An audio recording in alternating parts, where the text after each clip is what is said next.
What is the future of Medicare and Medicaid? Why are insurance companies suddenly aggressively going after people on both Medicare and Medicaid? And what does it mean for you if you are on a Medicare or Medicaid plan? My name's Ken. I'm your Medicare guy, and I'm here with another video for NJ Life and Health. We have helped thousands of people in 24 different states with their Medicare, and we'd love to help you too.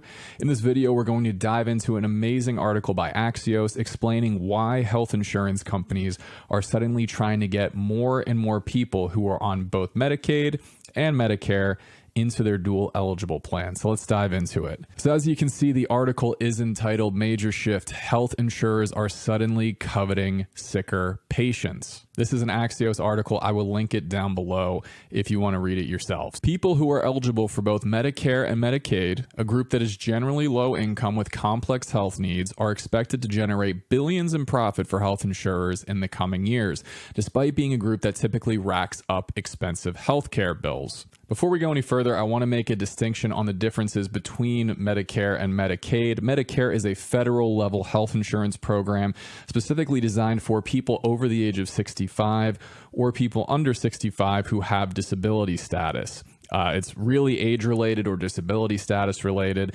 Medicaid, on the other hand, is a state and federal level program that is designed to give health insurance for people on the lower end of the income spectrum. So if you are struggling to afford health insurance and you can't even get it through healthcare.gov or something like that, you may qualify for Medicaid. Medicare, on one hand, is pretty standardized across the country. State to state, your options might be a little bit different. Medicaid, on the other hand, is highly different depending on what state you're in. So I just wanted to make that distinction before we dive any further into the article. Why it matters. This is part of a major shift in how insurers make their money, with profits increasingly coming from their provision of government plans like Medicare Advantage and Medicaid managed care. Driving the news, a recent McKinsey report projected that earnings before interest, taxes, depreciation, and amortization, a measure of profitability from covering the dual eligibles population, will see a growth rate of greater than 10% between 2022 and 2027, and profits will grow from $7 billion in 2022 to $12 billion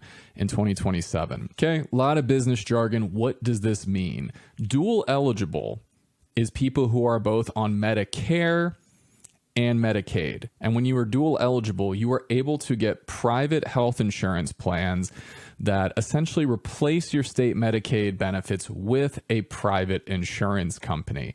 Being dual eligible is actually quite difficult in a lot of cases. Here in New Jersey, for instance, if you are Medicare eligible, it becomes harder for you to retain your Medicaid status. If you're not Medicare eligible, it's fairly easy to get Medicaid status, but once you have that Medicare eligibility, suddenly it becomes much harder. The income limits are low. I want to say it's around $1,200 to $1,300 a month. And there's also asset limits as well, to about $4,000 if you're a single person or $6,000 if you are a married couple. While it may seem difficult to get this dual eligibility status, it is actually a huge percentage of the Medicare population, as we will dive into in this article. Reimbursement tends to be higher for, in the insurance lingo, the riskier population, said Shahad Al-Haq, a partner at McKinsey. Because plans are getting a higher level of reimbursement and the cost does not necessarily scale at the same level of reimbursement, they're able to achieve profitability.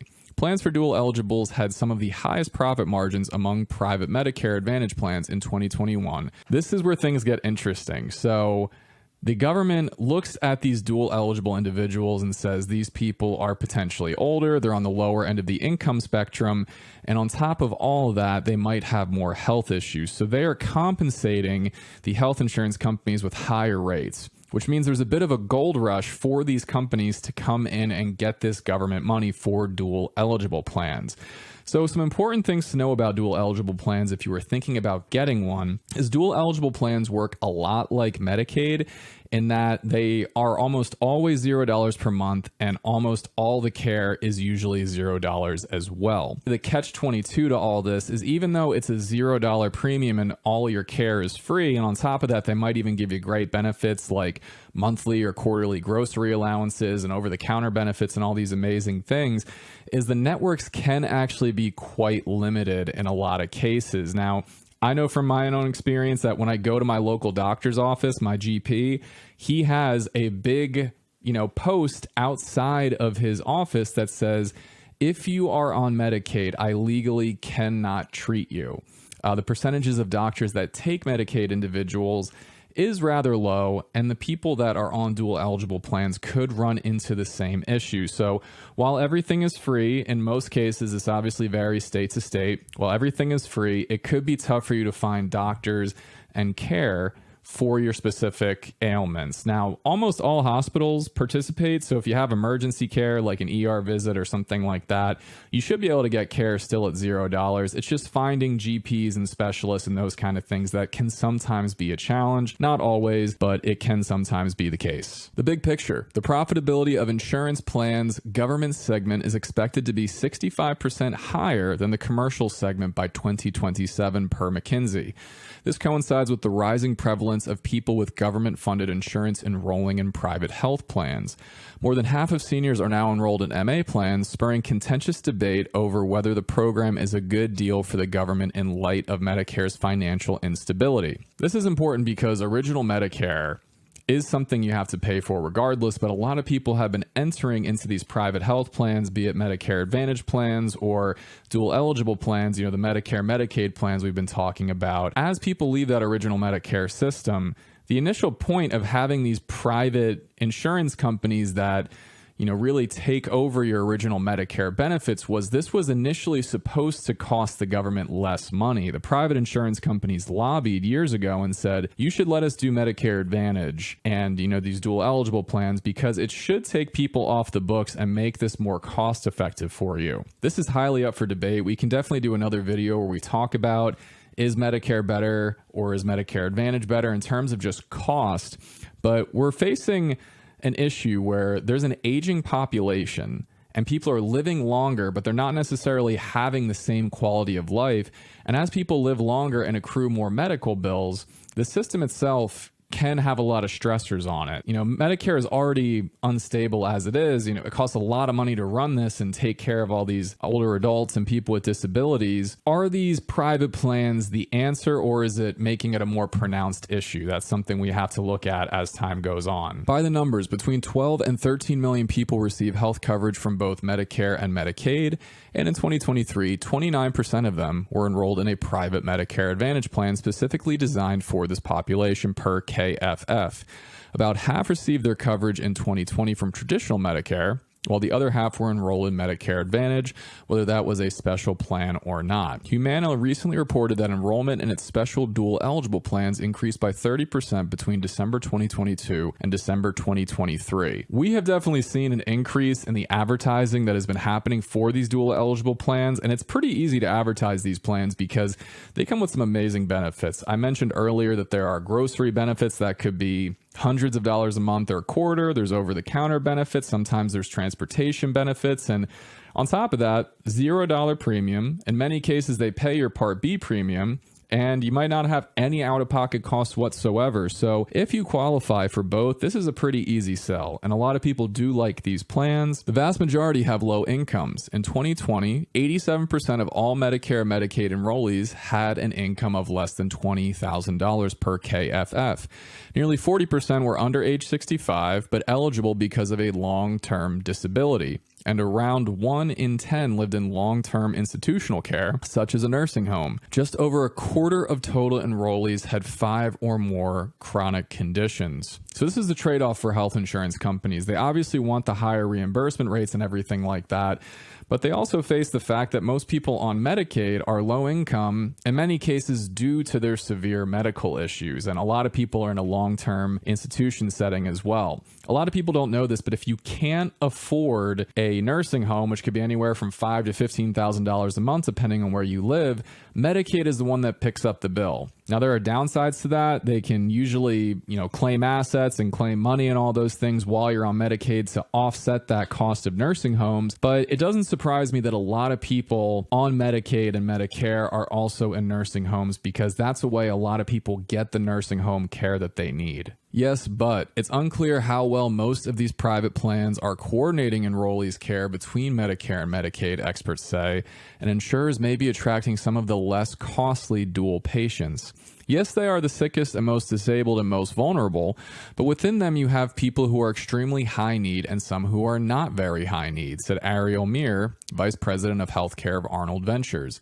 Because the government pays insurers more for covering high-risk patients, either that means they have a stronger incentive to do care management, or if they can find the dual eligibles who aren't as sick, who don't have as high of needs, it's very profitable, she added. This is pretty interesting because this is the case. There are a lot of people that have this dual eligibility, the Medicare and Medicaid, who want these extra benefits but aren't necessarily going to the doctors all the time and ringing up high medical bills. You might see a push for these companies to be looking for people that have this Medicaid status but don't necessarily need a nursing home and 6 different specials and surgeries every year. It's definitely something we should keep tabs on. It'll be interesting to see how they manage the marketing of this, because you're really not supposed to discriminate like that. You're not supposed to market based on people's ages. You're not supposed to market based on people's health or anything. So it is something to look into, and we will definitely keep tabs on it for you. Be smart. Discussions about how to make sure people with pre-existing conditions can get access to affordable health insurance have dominated health policy headlines for more than a decade. The Affordable Care Act was designed to address the fact that sick people with high health care needs weren't an attractive population to cover, and the ensuing wars over Republicans' attempts to repeal the law have centered on the impact on people with pre-existing conditions. But within this segment of the insurance market, at least, the opposite is true.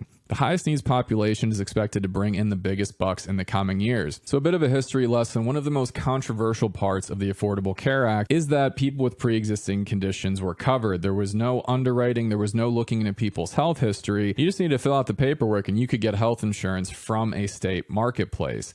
This is big because while there are instances of people not having health insurance and suddenly needing it for maybe a more major thing, there are also health insurance companies that said, oh, you have tinnitus, which is a light ringing in the ear. You can't get health insurance either. So it's something to think about, that there are extreme examples on each side where people were getting denied coverage for very intense health issues, but they're also getting denied coverage for things like minor hearing loss as well. What they said with the Affordable Care Act was, we're just doing this carte blanche. Doesn't matter what's the matter with you. You can get this coverage. And a lot of people fought back and said this is going to make insurance less profitable. It's going to lead to higher premiums, all these different things. But it's interesting to see that 10 years later, the opposite is true, at least in this segment of Medicare, where they're looking for higher reimbursements. They're looking for people that are sicker and more higher need, because even though there is more to attend to, they are actually going to be getting a better deal for their bottom line. So let us know what you thought about this video, or if there's any other topics you'd like us to cover.